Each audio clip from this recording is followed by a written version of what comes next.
I'm Ethan, and for the first time in my life, I'm living alone. No more sharing a bedroom with my brother. No more hearing my mom yell for dinner while I'm in the middle of a Zoom call. No more sitting on the couch while my dad stares at me like he's just waiting for me to mess up.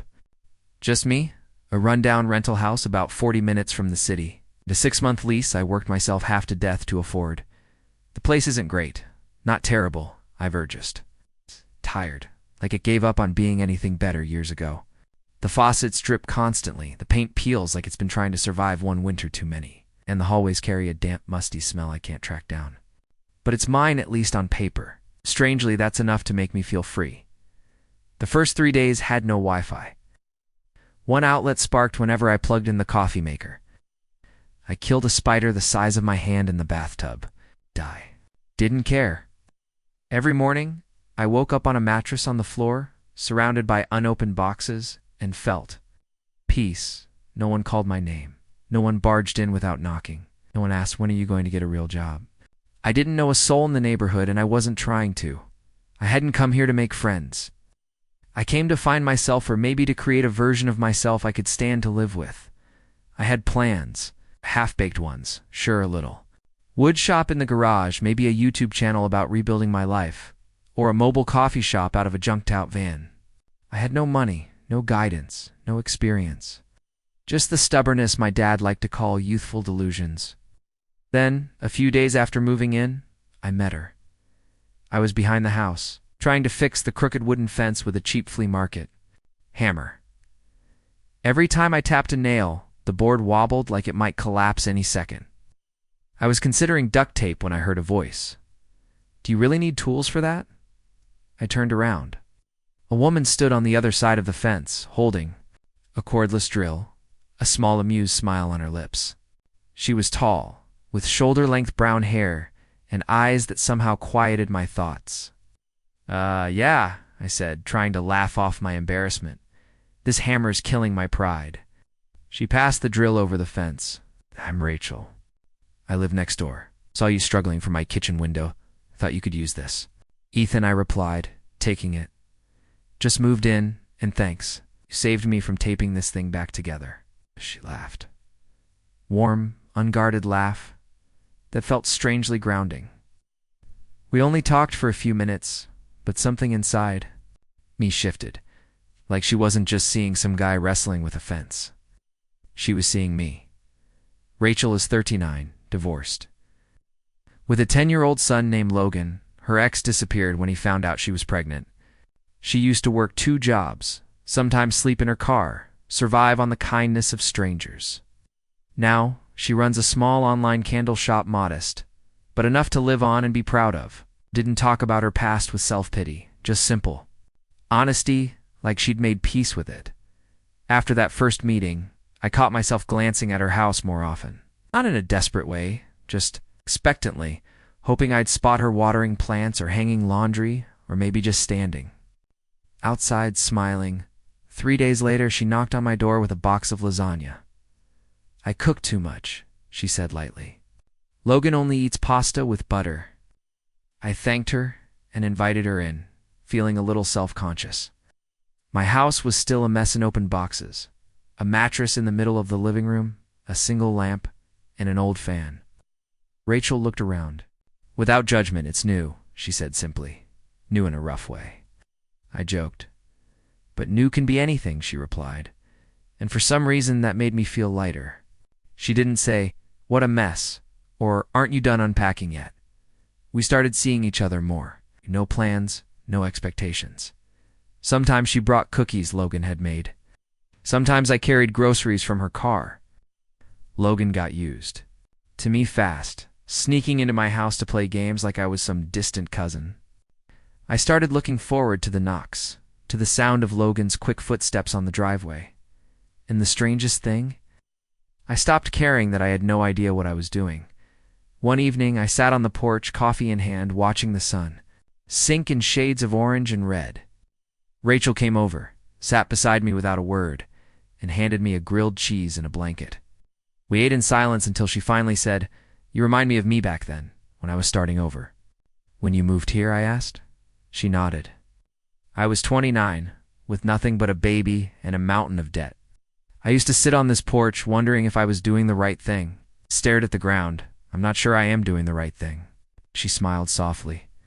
No one is. But the fact that you're here, living on your own, trying, that's braver than most. That night, her words stayed with me. I used to think leaving home was starting over. But maybe the real beginning was letting someone in. My house didn't feel empty anymore. Logan's laughter echoed in the living room. Rachel had left a cookie jar in the kitchen. Things were slow, but they were moving. One afternoon, I helped Rachel fix a cabinet hinge. Logan sat on the counter, swinging his legs and munching chocolate. We're making a TikTok video, he announced excitedly, but Mom said we have. To ask you first, I looked at Rachel. She smiled, her eyes soft, almost tender, like she'd noticed the change too, and she thought it was right. One evening, she invited me to dinner. Logan wanted to try making pizza from scratch. I brought sodas. She turned on the string lights in her kitchen, giving it a cozy golden glow. Like a tiny cafe, we laughed through dinner. Logan's story about losing his shoes in gym class. Rachel's story about getting fired while pregnant for dozing off on a night shift. My failed attempt at installing an air conditioner upside down. Afterward, while Rachel washed dishes, I stood beside her drying them. Logan was in the living room watching cartoons. We didn't talk much, just moved quietly, but the silence felt close. Did you ever think you'd have someone again? I asked finally. Rachel paused. Yes, then no. Because when you become a mom, you stop seeing yourself as a woman. You're just a caregiver, a driver, a person who gets things done. Set down the plate. You're still a woman. It's obvious. She looked at me then, eyes warm like honey under the kitchen light. You don't have to say that. I'm not saying it because you need to hear it, I said, meeting her gaze. I'm saying it because it's true. After that, Rachel shared more of her past. About nights sleeping in her car, parking behind diners, waiting for morning so she could take Logan inside without drawing stares. She didn't tell it was sadness, just matter-of-factly. Like each hardship was another brick in the life she'd built. I listened quietly. No questions, no interruptions, just there. And somewhere in that stillness, I realized what I felt for. Rachel wasn't just admiration. It was deeper, steadier. Like I'd found in her the kind of strength I wanted to grow in myself. I started thinking about doing something serious, maybe. Opening a small stand, selling wooden shelves at the weekend farmer's market. I'd done carpentry work before, but never for myself. Rachel heard me pitch the idea as we were wrapping candles for her order. You know how to cut straight, she asked. I think so. Then try it if it goes badly. Only I will know she didn't advise me to go to an apprenticeship. She didn't ask if I had enough capital. She didn't try to save me, she just pushed me enough to make me feel like I could go on. By myself making something with your own hands is a strange feeling, exciting, thrilling, and extremely frustrating. The first shelf I made was so lopsided that if I put books on it, they would slide to one side. Rachel looked at it, thought for a moment, and said, maybe it's for displaying things that don't need to stand up. We laughed, and I started again. The second shelf was better. Still not pretty, but standing sturdy, like I was slowly finding my balance again. One afternoon, Logan came over. I was sanding the surface of a piece of wood. He leaned against the workbench and asked almost as if he were interrogating me. Are you my mom's boyfriend? I almost dropped the sandpaper. Why do you ask? Because Shesmel's more. And the other day I saw her looking at you the way people look at each other on TV. I laughed, confused and touched. I'm not sure what I am, but I care about your mom and you. Logan nodded. If you make her sad, I won't be friends with you anymore. Logan's words, simple but direct, made me think more than. He thought I was entering something bigger than a relationship. This was a family, not in the traditional sense, but clearly, and that scared me. Not afraid of love, but afraid of not being enough. Not good now. Not mature enough, not stable enough to be a single mother's trust. Not so lad enough to be a support for. A child who had known abandonment. I began to withdraw, not much, but enough for Rochelle to feel. One night she came over to my house carrying a sandwich box and 2 sodas. We sat on the porch. It was a little chilly. I pulled the blanket over her shoulders. After a moment she said, you're scared, aren't you? I looked at her, nodded. I don't blame you. She said, her voice even. I was scared too. Too still am. Every time someone was nice to me, I thought, how long will they stay? I've never really needed anyone. He whispered, I'm afraid I'll screw things up. Rachel looked straight at me. I don't need someone who promises forever. I need some me own, who's here today. That statement's simple. No pressure made me feel lighter, like she didn't need me to be perfectist. Real. A few days later, Rachel asked me to go with her to the farmer's market. She had a small candle stand I help head. Her set up tables, set up shelves, and burned some new scents. A woman stopped, sniffed at the candles, and then turned to Rachel and asked, Did your husband make these shelves? Rachel glanced at me, then smiled. Not my husband, Butsomion, I trust. Throughout the day, those words kept repeating in my head. Not my husband, but someone I trust. That night, Logan went to bed early. I stayed to help Rachel clean up the kitchen. When everything was clean, we sat down, 2 cups of hot tea, a plate of cookies, the soft light from the table lamp. She leaned on my shoulder, and I said softly, I think I'm in love with you. She didn't look at me. She just squeezed my hand and whispered, then just love. Like that, for a long time, nothing more was said, but nothing more was needed. That was when I knew I was not alone or looking for a dream. I was building it step by step, scratch by scratch, warm moment by moment, and maybe for the first time in my life, I had found something real. I'd been in a loose relationship before, with ex-girlfriends, with my parents, with myself. But with Rachel, it was different.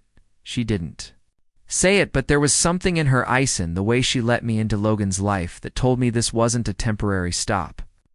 I didn't know if I had enough to stay. One Friday night, the weather had turned cold earlier than usual. I took a cheap bottle of wine over to Rachel's house. Logan was asleep early, exhausted from a school picnic. The house was quiet. Lights in the living room, soft as cream. Rachel was wrapped in a blanket on the sofa, a book in her hand, her hair loose and lazy. I put the wine down, took off my coat, and sat next to her. We even ever really dated, have we? I said abruptly. She looked up, tilted her head. That doesn't count. I mean, dinner out, going somewhere. Rachel smiled. Maybe because I don't want to ask my son for permission to go out. I smiled, but my heart was heavy. I'm just worried that you're sacrificing something. I'm nothing unstable, unclear. You're the world. Rachel was silent for a moment. Then she put down her book and turned to face me. Ethan, you don't need to be a perfect world. I'm not looking for a savior. I've saved myself. I just need someone who won't leave. That hit me like a silent sentence. How many things have I walked away from? How many people? We sat close together. Rachel leaned her head on my shoulder, breathing slowly outside through, and hit the glass inside. My heart was raging. I turned, gently touching her cheek. She looked up at me, not asking, not avoiding, just waiting. The first kiss came like a breath, not rushed, not lost, just a confirmation that we were on the same page.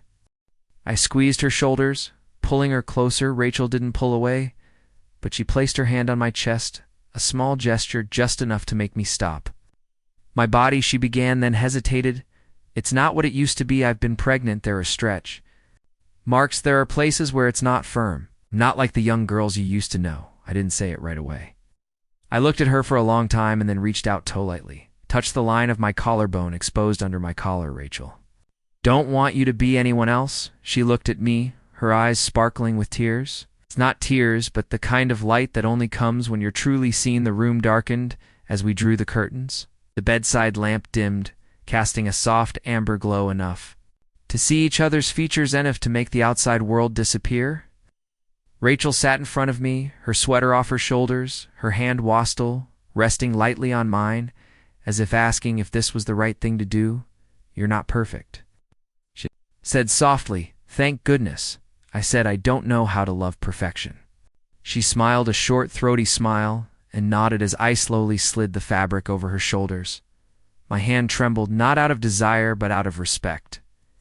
There was something sacred about the act, as if I were touching not just her body, but the years she'd spent alone. There were faint stretch marks along her hips.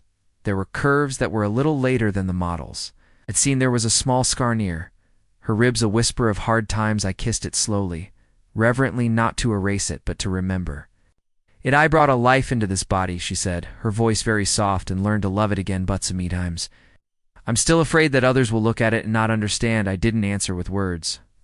I answered with a gentle palm, with an unhurried silence, and with my own presence, complete, unflinching, her breathing, gradually joined mine, steady, warm, almost rhythmic. There was no music, no exaggerated dialogue, no movie-like ending, just the sound of the wind blowing through the half-clothed window wand, two broken people finding a new kind of wholeness, imperfect but real. We loved each other not like young people rushing to discover, but like to survivor slowly. Carefully but holding nothing back from the past afterwards, we lay side by side, no blankets, no covers, just skin to skin, and the quiet rhythm of our hearts. Rachel turned to me.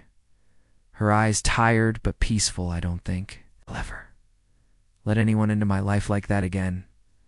I don't think anyone will ever trust me like that. I said. We made no promises, no talk of future or forever, but something between us was written that night with breath, courage, and trust. And for the first time in my life, I didn't feel like a boy in love with a woman who had experienced life. I just felt like a man in love with a real woman. The next day when I left her house to go back to mine, the early morning light caught my hair.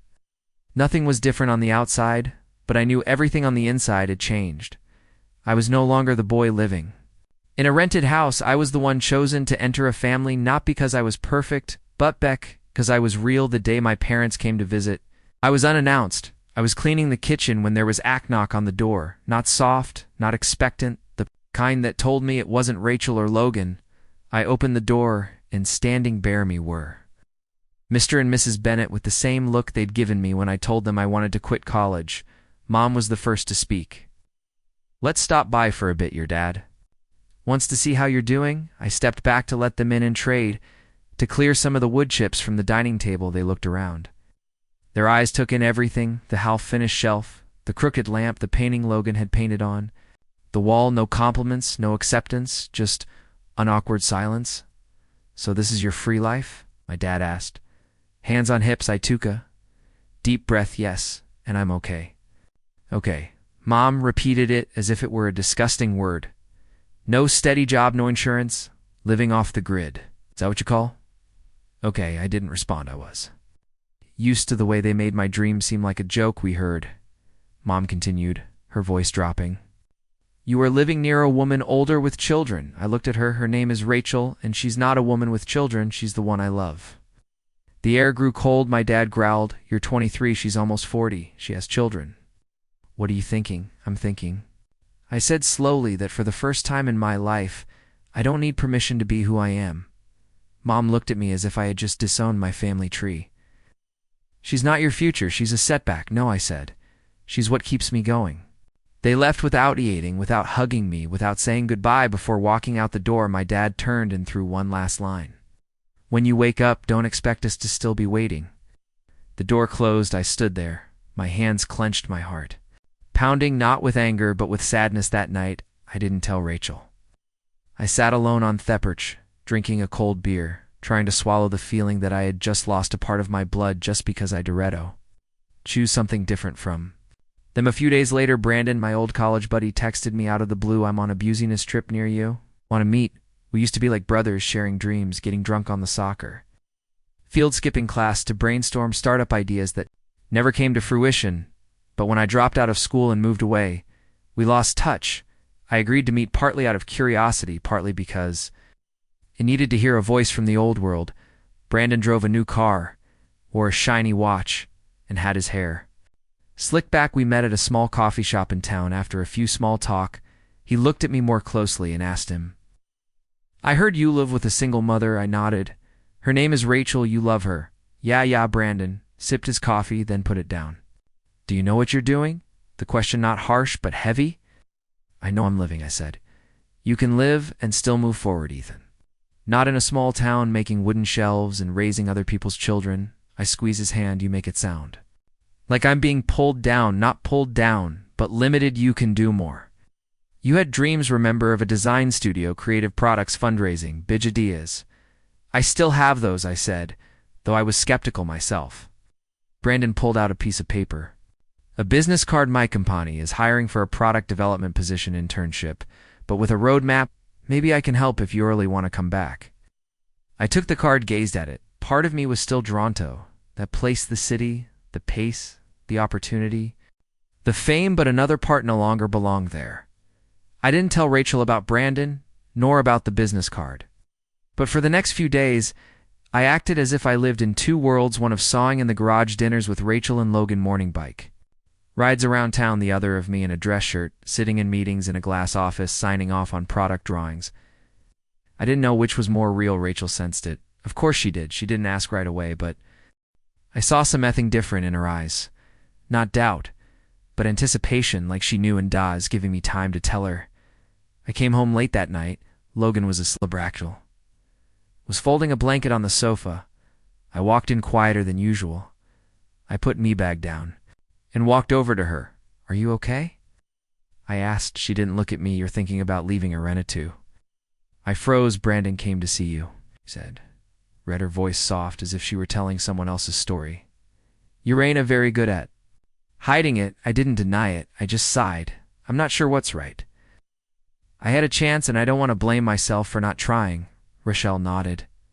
"Still no blame, no complaint, I understand."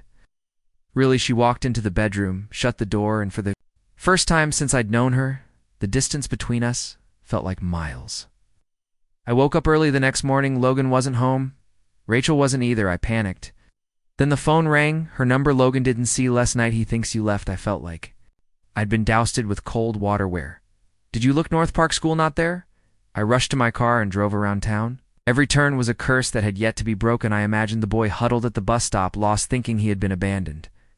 Again, I found Logan after almost an hour, sitting alone under the porch of the town library. His face was red. His hands were shaking slightly. "Logan." I shouted, running back. He looked at me, eyes filled with tears, and hugged me tightly. "Why did you leave?" he choked out. "You said you wouldn't be like my dad." I didn't know what to say. I just hugged him tightly. "I'm sorry, I'm not going anywhere. I just got lost." When we got back to Rachel's house, she opened the door to find the two of us standing there soaked. She didn't say anything, just pulled us both in for a hug in her arms. I saw what no other chintz could give me: unconditional forgiveness.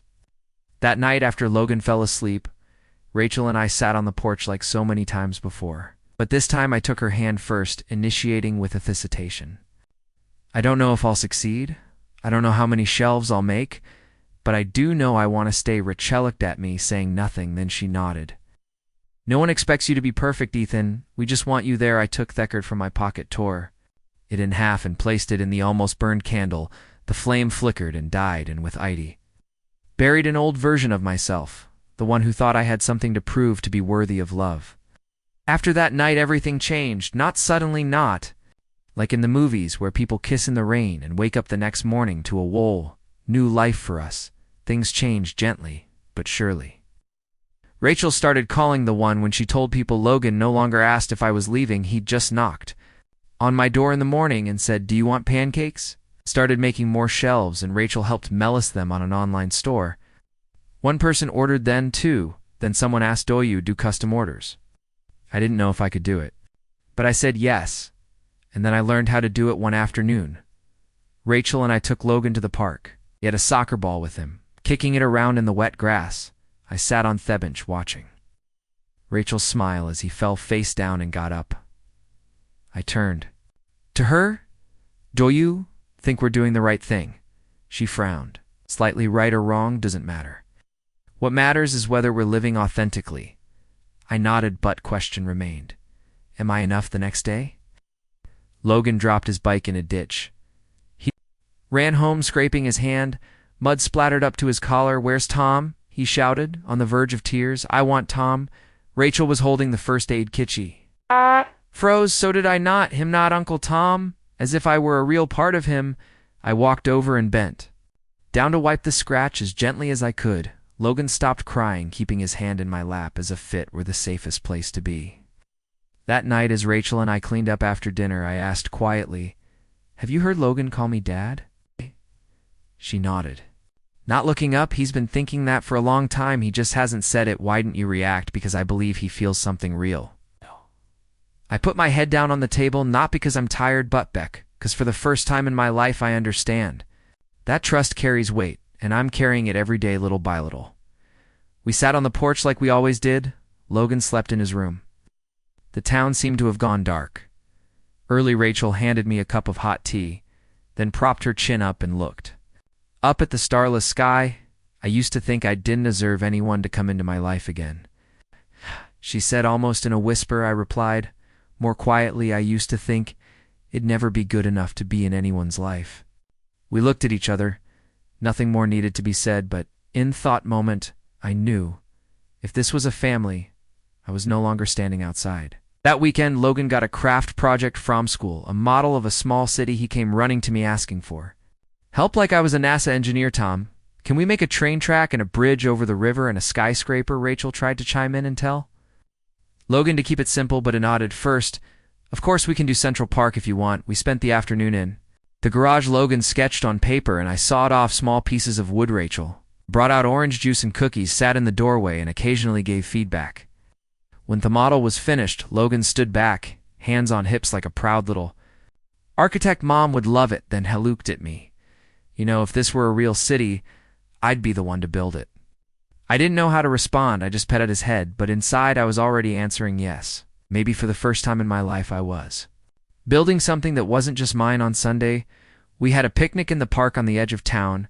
Rachel made sandwiches and cut up fruit. Logan brought a ball and a comic book iPad, some blankets, and a small Bluetooth speaker. We spread out our blankets under a large maple tree, the sunlight filtering through the leaves and dappling Rachel's face. Logan kicked the ball around. She and I sat together, not saying much, just drinking lemonade and watching. An older couple walked by. The woman smiled at Rachel. You have a beautiful family. Rachel didn't correct me. She just smiled back. Thank you. Looked over and in her eyes I saw something that no title, no job, no dream had ever given me: unconditional trust.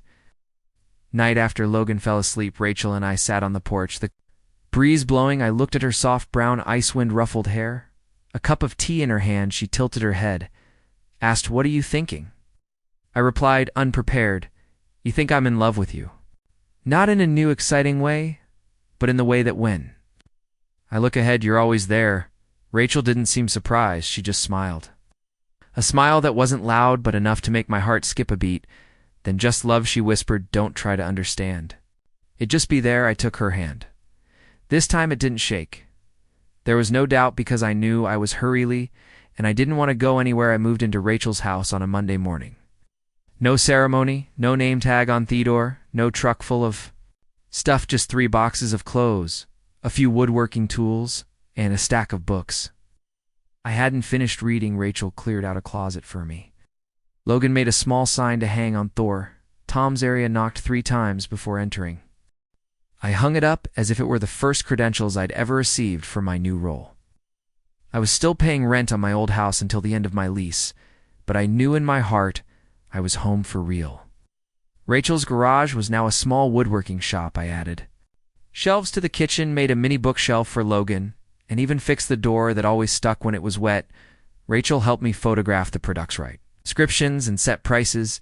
She even added a handmade wood section to her candle website.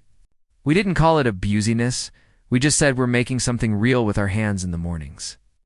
I often woke up earlier, not because of an alarm clock, but because I wanted to make breakfast with Rachel, to play with Logan before he went to school. Logan started telling his friends about his future stepdad. I overheard him in the backyard and almost dropped the saw in my hand. I don't know if I deserve that word, but I do know I'm not leaving. Not because of an invitation, not because of an opportunity.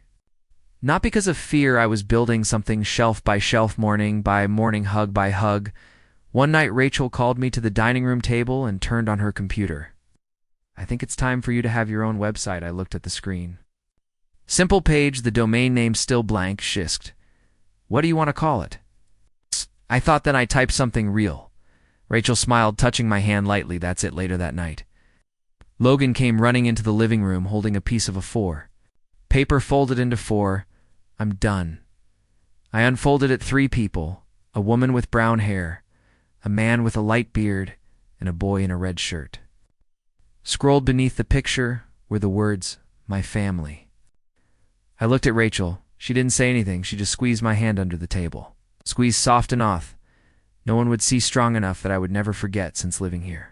Come to love things that I once found boring. The clink of glasses in the morning, Logan's giggles as he tries to hide his test. Under the kitchen table, Rachel's soft singing in the kitchen while making candles. Not the special moments, but the meaningful repetition of come to understand loving someone. isn't about the initial vows, it's about being there every day, even when no one asks you to stay. We went to the town market late one afternoon. I brought a few small wooden shelves. Rachel displayed some scented candles. A young couple stopped by the stall, chatted for a while, and the woman asked Rachel, Aru, both working at this stall, "Are you married?" I was about to explain like always, but this time Rachel and Sorad first know you're my partner in work and in everything else. I stood still for a moment, not out of surprise, but because for the first time, I felt myself called by the name I always wanted to deserve that. Evening, we sat on the porch where every important conversation seemed to begin. Rachel rested her head. On Miss Holder, Logan was fast asleep inside after a long day of soccer and more ice cream than he should have. The wind was cool, the lights were quiet. I looked out into the distance, the low hill looming beyond the trees, and wondered how far had I come since I first walked into that old house. I used to think adulthood was when you had a steady job, a savings account, a clear schedule. But it turns out adulthood is when you sit still with Simone and don't have to ask will they leave because you already know you won't. Rachel asked me, "Do you think we'll stay here forever?" I laughed, shaking my head. "I don't think so anymore." She frowned slightly. I took her hand and squeezed it. "I know. I'm staying." I didn't know what would happen. The website might fail, the customers might dwindle, Logan would grow up, and we would argue over the little things like every couple. But I knew one thing. I had found the truth of my life in an old wooden house with a woman who thought she didn't deserve to be loved again, and a child who called me daddy when he had thought no one was listening. If you're still here, if you've made it all the way to the end with me, then thank you. Thank you for listening to one of my stories. I'm not telling this story to inspire you. I'm telling it because I think somewhere you may have been afraid like me, afraid of not being good enough, afraid of being left behind, afraid that love is only for someone who deserves more. Sing out you in the next.